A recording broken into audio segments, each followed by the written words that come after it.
Is it a criminal offence, Minister, to rent out a property without the proper licence if required? Yes.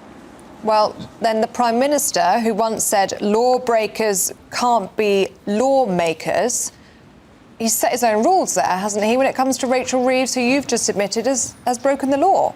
Well, let's go back to the beginning of this. First of all, I think you'd agree, and I've always argued this, and I did when there was a Conservative government as well, and I was chair of the Committee on Standards, that you always have to have a fair process, a due process, when there are allegations or concerns about an individual MP or a minister. So, for instance, when Boris Johnson was up before the Standards Committee over his holiday in Mustique, you may recall, I was chair of the committee, and we found him not guilty. We decided that we cleared him because we went through a due process, a fair process. And I think the fair process here is that we have an independent advisor on ministerial interests who incidentally was appointed by Rishi Sunak, the Conservative Prime Minister, not by us, so no Labour patsy, was asked to look into the precise details of what happened in relation to the Chancellor's property and has found that the Chancellor, obviously it's regrettable that she didn't get the licence everybody wishes that had happened properly at the time that it should have happened.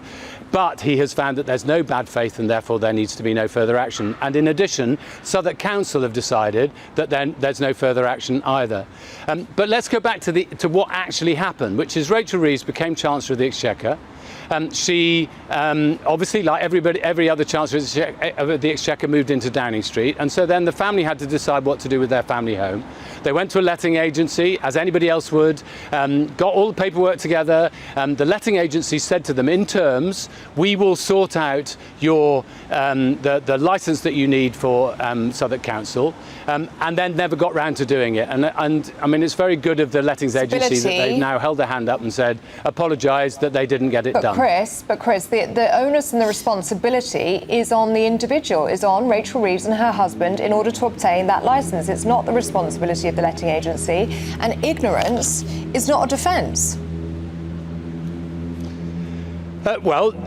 You're quite right. Ignorance is not a defence in the law. I fully understand that. But the point is here that the letting agency said they were going to do it and then they didn't do it. I think any fair-minded person would go, Rachel's not been trying to hide anything. She's been very upfront and honest about it.